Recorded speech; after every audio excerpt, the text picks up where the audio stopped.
Hello friends, मेरा नाम विकास है और आप स्टडी जोन एजुकेशन का यूट्यूब चैनल देख रहे हैं। इस वीडियो में बात करेंगे 14 मई 2020 के मोस्ट इंपॉर्टेंट करंट अफेयर्स के बारे में।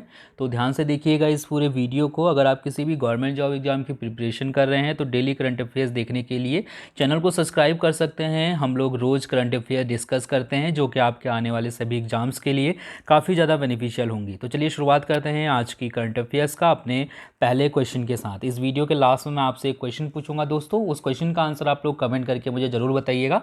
कल की वीडियो में मैं उस क्वेश्चन का सही आंसर आपको दूंगा। पहला क्वेश्चन है हमारा कि हाल ही में किस देश में आयोजित होने वाले फीफा अंडर 17 महिला विश्व कप 2020 का आयोजन स्थगित किया गया है। हमें यह बताना है कि फीफा अंडर 17 महिला विश्व कप 2020 का आयोजन कहाँ कहाँ होने वाला था, कौन से देश में होने वाला था। तो इसका जो सही आंसर है वो है ऑप्शन ए वाला, यानी कि भारत में। अभी रिसेंटली भारत में आयोजित होने वाले फीफा अंडर 17 महिला विश्व कप 2020 का जो आयोजन है उसको स्थगित कर दिया गया है कोरोना वायरस महामारी के कारण। 2 नवंबर से 21 नवंबर तक जो है इस टूर्नामेंट का, इस विश्व कप का आयोजन होने वाला था। ठीक है, तो अब जो है इसका आयोजन 2021 में किया जाएगा, 17 फरवरी से 7 मार्च तक। इस टूर्नामेंट के लिए 5 स्थानों को पहले ही चुन लिया गया है, जिसमें अहमदाबाद, भुवनेश्वर, गुवाहाटी, कोलकाता और नवी मुंबई शामिल है। इसका जो उद्घाटन समारोह है इस टूर्नामेंट का, उसका आयोजन किया जाएगा गुवाहाटी में, और जो समापन का जो है वो मुंबई में आयोजित किया जाएगा। जो समापन कार्यक्रम होगा उसका आयोजन मुंबई में किया जाएगा। ठीक है, तो आपको याद रखना पड़ेगा कि जो महिला विश्व कप 2020 है उसका आयोजन स्थगित कर दिया गया है। अब अगर आपसे एग्जाम में ये पूछा जाता है कि महिला विश्व कप 2021 फीफा अंडर 17 महिला विश्व कप 2021 का आयोजन कहाँ किया जाएगा, तो आपको पता होना चाहिए भारत में किया जाएगा। फीफा की स्थापना हुई थी 21 मई 1904 को, और इसका मुख्यालय ज्यूरिख स्विट्जरलैंड में स्थित है। ठीक है, ये भी याद रखिएगा। क्वेश्चन नंबर सेकंड है कि मई 2020 में प्रधानमंत्री नरेंद्र मोदी ने कितने लाख करोड़ रुपए के आर्थिक पैकेज की घोषणा की है। इसका जो सही आंसर है वो है ऑप्शन बी वाला, यानी कि 20 लाख करोड़ रुपए। अभी रिसेंटली प्रधानमंत्री नरेंद्र मोदी ने कोरोना वायरस महामारी के मद्देनज़र 20 लाख करोड़ रुपए के आर्थिक पैकेज की घोषणा की है। इस पैकेज जो है ये 20 लाख करोड़ का, ये हमारे कुल जीडीपी का लगभग 10% हिस्से के बराबर है। ठीक है, यानी कि अगर सरकार टोटल जो है खर्च जो है 100 रुपये करती है, तो 100 में से 10 रुपये जो है वो जो है मतलब ये कोरोना वायरस महामारी के चलते जो इफेक्ट पड़ा है उसके ऊपर खर्च किए जाएंगे। ठीक है, तो 20 लाख करोड़ रुपए की आर्थिक सहायता पैकेज की घोषणा की है प्रधानमंत्री नरेंद्र मोदी ने। इसमें इन्होंने 5 जो है देश को आत्मनिर्भर बनाने के लिए 5 स्तंभों के बारे में यहाँ पर बात की है, जिसमें पहला अर्थव्यवस्था है, उसके बाद बुनियादी ढांचा है, व्यवस्था है, गणतंत्र है और मांग है। तो ये बेसिकली जो है मतलब इन चीज़ों पे इनका कहना है कि इन चीज़ों पर हम ध्यान देंगे सबसे ज़्यादा, और कोशिश करेंगे कि अपने देश को जो है मतलब आत्मनिर्भर बनाएं। तो आत्मनिर्भर शब्द का प्रयोग यहाँ पर किया है, तो काफ़ी हद तक ये आत्मनिर्भर शब्द से हम काफ़ी हद तक समझ सकते हैं कि सरकार का ये कहना है कि मतलब आप अपनी तरफ से जो है जो भी मतलब जितना हो सके उतना अपना रोजगार करिए, दूसरों पे डिपेंड होना कम करिए, कुल मिला के गवर्नमेंट पे डिपेंड होना कम करिए, चाहे जॉब के लिए चाहे किसी भी चीज़ के लिए। ठीक है, ये चीज़ें इसलिए भी बाहर आ रही हैं क्योंकि आपने देखा होगा कि इससे पहले भी जो कई वैकेंसियां ऐसी जो पेंडिंग हैं, आने वाले टाइम में भी कई वैकेंसियां ऐसी हैं जो लगभग लगता है कि आने वाले टाइम में आएंगी भी कि नहीं आएंगी, आएंगी तो कब पेपर करवाएंगे। तो कुछ लोगों के पास तो काफ़ी टाइम है, वो आराम से इंतज़ार कर सकते हैं, लेकिन कुछ लोगों के पास टाइम नहीं रहता है। काफ़ी ऑलरेडी वो काफ़ी टाइम अपना दे चुके हैं तैयारी में, 4-5 साल से लगे हुए हैं, घर की आर्थिक स्थिति अच्छी नहीं है, तो उन लोगों के लिए ये काफ़ी मुझे लगता है आने वाले टाइम में हमारे लिए समस्या उत्पन्न कर सकती है। तो यहाँ पर आपको कुछ चीज़ें ध्यान रखनी होंगी। हालांकि ये जो आर्थिक पैकेज है इसके बारे में मैं एक अलग से वीडियो बनाऊंगा, तो उसमें हम लोग डिटेल से डिस्कस करेंगे कि ये जो 20 लाख करोड़ रुपए है ये किस तरीके से आएगा और किस तरीके से ये खर्च किया जाएगा। ठीक है, तो उसमें मैं आपको अलग अलग सभी चीज़ों के बारे में अच्छे से समझा दूंगा। फिलहाल मैं यहाँ पर मैंने 3 पॉइंट लिखे हैं जो आपको ध्यान होने चाहिए। हमारी जीडीपी का 10% है, ये आपको पता होना चाहिए। 20 लाख करोड़ रुपये जो दिए गए हैं वो, ठीक है, और 5 स्तंभों की जो है यहाँ पर बात की गई है जो मैंने यहाँ पर लिखे हैं आत्मनिर्भर बनने के लिए। ठीक है, क्वेश्चन नंबर तीसरा है हमारा कि मई 2020 में मनप्रीत सिंह वालिया का निधन हो गया। वे किस खेल से संबंधित थे? मनप्रीत वालिया जो है वो टेबल टेनिस के खिलाड़ी थे भारत के, और अभी रिसेंटली इनका निधन हो गया है। 1989 में हैदराबाद में आयोजित पुरुष सिंगल फाइनल्स में एस श्रीनिवासन को हराकर इन्होंने जो है राष्ट्रीय चैंपियनशिप जीती थी, ठीक है, 1989 में। तो नेशनल चैंपियन थे टेबल टेनिस के मनप्रीत सिंह वालिया, जिनका अभी रिसेंटली निधन हो गया है।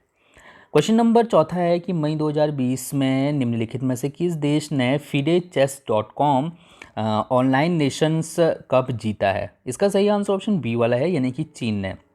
अभी रिसेंटली चीन ने अमेरिका को हराकर FIDE-Chess.com ऑनलाइन नेशंस कप जीता है। याद रखिएगा कि ये जो ऑनलाइन टूर्नामेंट हुआ था बेसिकली कि चेस का टूर्नामेंट था, मतलब जिसको ऑनलाइन करवाया गया था, ठीक है। चेस की एक प्रतियोगिता थी शतरंज की, जिसको ऑनलाइन आयोजित किया गया था। इसमें 5 जो है अलग अलग देशों ने भाग लिया था, जिसमें से जो है चीन, अमेरिका, यूरोप, रूस और भारत ये शामिल थे। इसके अलावा इसमें एक और शामिल था जो ROW है, ठीक है, यानी कि रेस्ट ऑफ द वर्ल्ड। तो इसमें क्या गया था, मतलब हर देश के जो है कुछ खिलाड़ी थे जिन्होंने इस टूर्नामेंट में हिस्सा लिया था। तो चीन के कुछ खिलाड़ी थे जिन्होंने हिस्सा लिया था, फिर अमेरिका के, फिर यूरोप के, फिर रूस के, फिर भारत के, और फिर बाकी जो अलग अलग देशों के जो बचे हैं वो ROW में आ गए, यानी कि रेस्ट ऑफ द वर्ल्ड में आ गए, ठीक है। तो ये अलग अलग टीमें बनी थी। तो टोटल कितनी टीमें हो गई यहाँ पर? 6 टीमें हो गई, ठीक है। और भारत को इन 6 टीमों के टूर्नामेंट में 5वां स्थान हासिल हुआ है, ये हमें यहाँ से ध्यान होना चाहिए। इसके बाद बात करते हैं क्वेश्चन नंबर 5वें की कि मई 2020 में शफीक अंसारी का निधन हो गया। वे प्रसिद्ध थे। शफीक अंसारी क्या प्रसिद्ध थे? तो शफीक अंसारी प्रसिद्ध टीवी कलाकार थे। इन्होंने जो है क्राइम पेट्रोल में काफ़ी काम किया था, और 52 साल की आयु में जो है इनका निधन हो गया है कैंसर के कारण। अमिताभ बच्चन और हेमा मालिनी की फिल्म बागबान में इन्होंने असिस्टेंट डायरेक्टर के तौर पे जो है काम किया था, ठीक है। तो ये चीज़ आपको ध्यान होना चाहिए, याद रखिएगा शफीक अंसारी का नाम। क्वेश्चन नंबर 6 है कि मई 2020 में किस देश के प्रसिद्ध कॉमेडियन जेरी स्टीलर का निधन हो गया है? जेरी स्टीलर किस देश के प्रसिद्ध कॉमेडियन थे? तो इसका सही आंसर है ऑप्शन सी वाला, यानी कि अमेरिका के। 93 साल की आयु में जो है जेरी स्टीलर का अभी रिसेंटली निधन हो गया, ठीक है। अमेरिका के प्रसिद्ध कॉमेडियन थे। क्वेश्चन नंबर 7वां है कि मई 2020 में इंटरनेशनल साइकिलिंग यूनियन द्वारा फ्रेंच साइकिलिस्ट रेमी डी ग्रिगोरिया पर कितने साल का प्रतिबंध लगा दिया गया है? इसका जो सही आंसर है वो है ऑप्शन सी वाला, यानी कि 4। अभी रिसेंटली इंटरनेशनल साइकिलिंग यूनियन द्वारा French cyclist Remi Di Gregorio पर 4 साल का प्रतिबंध लगा दिया गया है। डी ग्रेगोरियो पर पहले भी जो है, इससे पहले 2012 में इन पर जो है प्रतिबंध लगाया गया था। डोपिंग जो नियम है उनका उल्लंघन इन्होंने किया था। कुछ प्रतिबंधित दवाएं होती हैं जिनका सेवन नहीं करना चाहिए किसी खिलाड़ी को। अगर वो उन चीज़ों का सेवन करता है, चाहे आप कहें कि मतलब अपनी पावर बढ़ाने के लिए कि खेल में वो अच्छा प्रदर्शन कर सकें, तो खिलाड़ी जो है कई बार जो है कुछ दवाइयों का सेवन कर लेते हैं। तो ऐसी दवाइयों को जो है प्रतिबंधित किया जाता है, मतलब मना किया जाता है खिलाड़ियों को। लेकिन जब उनका सेवन वो लोग करते हैं, जब उनका टेस्ट होता है तो उसमें जो है वो पकड़े जाते हैं, ठीक है। तो उस कंडीशन में उन पर जो है प्रतिबंध लगा दिया जाता है। तो यहाँ पर जो है 4 साल का प्रतिबंध लगा दिया गया है। किसको? डी ग्रेगोरियो पर, जिन पर 2012 में डोपिंग का जो है संदिग्ध मामले में ये पकड़े गए थे। टूर डी फ्रांस से इनको बाहर कर दिया गया था 2012 में भी, और एक बार फिर से जो है 4 साल के लिए इनको प्रतिबंधित कर दिया गया है।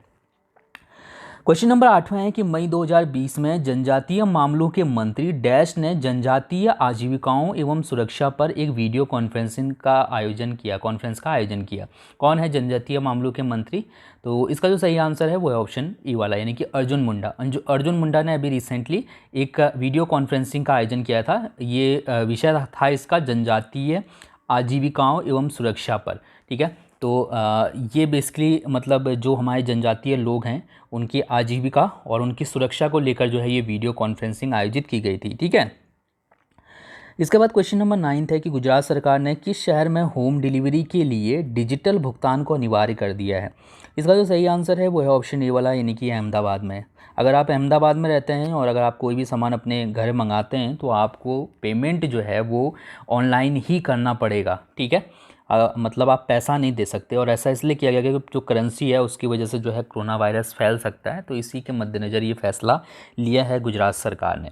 गुजरात की राजधानी गांधीनगर है, मुख्यमंत्री विजय रूपाणी हैं और राज्यपाल आचार्य देवव्रत हैं। क्वेश्चन नंबर 10वां है कि निम्नलिखित में से किस हवाई अड्डे ने ग्राहकों की पसंद के मामले में भारत और मध्य एशिया के सर्वश्रेष्ठ क्षेत्रीय हवाई अड्डे का खिताब जीता है।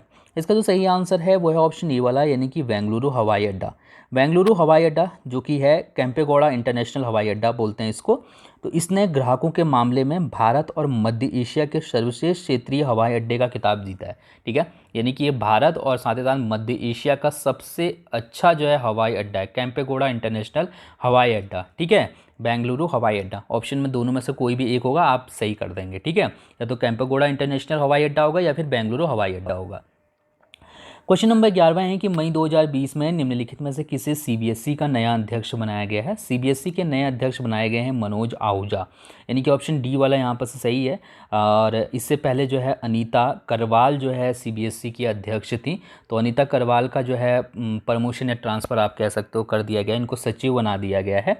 सचिव कहाँ पर, मानव संसाधन विकास मंत्रालय के अंतर्गत जो शिक्षा विभाग है उसमें जो है ये सचिव बन गई हैं। ठीक है, केंद्र में। तो अब जो है इनकी जगह पर मनोज आहूजा को नियुक्त किया गया है सीबीएसई का अध्यक्ष। ठीक है, क्वेश्चन नंबर 12वां है कि निम्नलिखित में से किस राज्य में प्राणवायु कार्यक्रम शुरू किया गया। प्राणवायु कार्यक्रम अभी रिसेंटली किस राज्य में शुरू किया गया है, ऑप्शन सी वाला, यानी कि कर्नाटक में। अभी रिसेंटली कर्नाटक के बेंगलुरु सिटी कॉरपोरेशन ने प्राणवायु कार्यक्रम शुरू किया है। ये जो कार्यक्रम है इसका उद्देश्य लोगों के ऑक्सीजन स्तर को बढ़ाने में मदद करना और इससे लोगों के स्वास्थ्य पर होने वाले प्रभावों के बारे में लोगों को जागरूक करना। मतलब ये जो कार्यक्रम है बेसिकली इसका मेन उद्देश्य ये है कि जो ऑक्सीजन का जो स्तर है बेंगलुरु शहर में उसको बढ़ाया जाए और साथ ही साथ लोगों को ये समझाया जाए कि ऑक्सीजन जो स्वच्छ वायु है वो हमारे लिए कितनी ज़्यादा बेनिफिशियल होती है, इसके बारे में लोगों को जागरूक किया जाए। ठीक है, तो प्राणवायु कार्यक्रम कहाँ पर शुरू किया गया है, कर्नाटक। और अगर शहर का नाम पूछ लिया जाता है तो बेंगलुरु आप सही कर सकते हो, ऑप्शन में जो भी होगा आप अपने हिसाब से आंसर दे सकते हैं। अब बात करते हैं दोस्तों आपके लिए कल के प्रश्न की, और इस प्रश्न का उत्तर आपको कमेंट करके बताना था। आज के प्रश्न का आंसर भी आप लोग कमेंट करके ज़रूर बताइएगा, क्योंकि मैं आपके दिए हुए सभी कमेंट पढ़ता हूँ। और कई बार ऐसा होता है कि आप लोग वो कमेंट भी करते हैं मतलब जो मैं ऑलरेडी जवाब दे चुका होता हूँ, तो ऐसे क्वेश्चन का तो कोई मतलब नहीं बनता। लेकिन जो क्वेश्चन आप भी पूछते हैं जो जेन्युइन रहते हैं उसके आंसर जो है हम अच्छे से डिस्कस कर लेते हैं। तो बाकी मैं कमेंट वगैरह आपके सब पढ़ता हूँ, तो अगर आपको कोई भी कन्फ्यूज़न होता है तो आप पूछ भी सकते हो मुझसे। ठीक है, कल मैंने आपसे क्या पूछा था, मैंने आपसे पूछा था कि अप्रैल 2020 में मणिपुर के डॉक्टर थंगजाम धवाली सिंह को किस देश ने ऑर्डर ऑफ राइजिंग सन से सम्मानित किया। तो इसका सही आंसर ऑप्शन बी वाला था, यानी कि जापान। बहुत से लोगों ने इसका आंसर बिल्कुल सही दिया था। जापान सरकार ने मणिपुर के डॉक्टर हैं थंगजाम धवाली, इनको जो है ऑर्डर ऑफ राइजिंग सन से सम्मानित किया है। ठीक है, अब बात करते हैं आपके लिए आज के प्रश्न की। इस प्रश्न का उत्तर आप मुझे कमेंट करके बता सकते हैं, और साथ ही साथ मुझे अगर आपको वीडियो पसंद आए तो वीडियो को लाइक भी करिएगा। क्वेश्चन है आपके लिए कि मई 2020 में निम्नलिखित में से किस राज्य ने कोविड-19 के चलते संजीवनी नामक वाहन लॉन्च किया है। संजीवनी नामक वाहन जो है कहाँ पर लॉन्च किया गया है ये आपको बताना है। दोस्तों एक बार चेक कर लीजिएगा कि आपने चैनल सब्सक्राइब करने के बाद बेल आइकन दबाया है कि नहीं, क्योंकि अगर आप बेल आइकन नहीं दबाते हैं तो मेरी वीडियो की नोटिफिकेशन आप तक नहीं पहुंच पाती है। सो प्लीज़ एक बार चेक ज़रूर कर लीजिएगा, अगर आपने बेल आइकन नहीं दबाया है तो दबा लीजिए।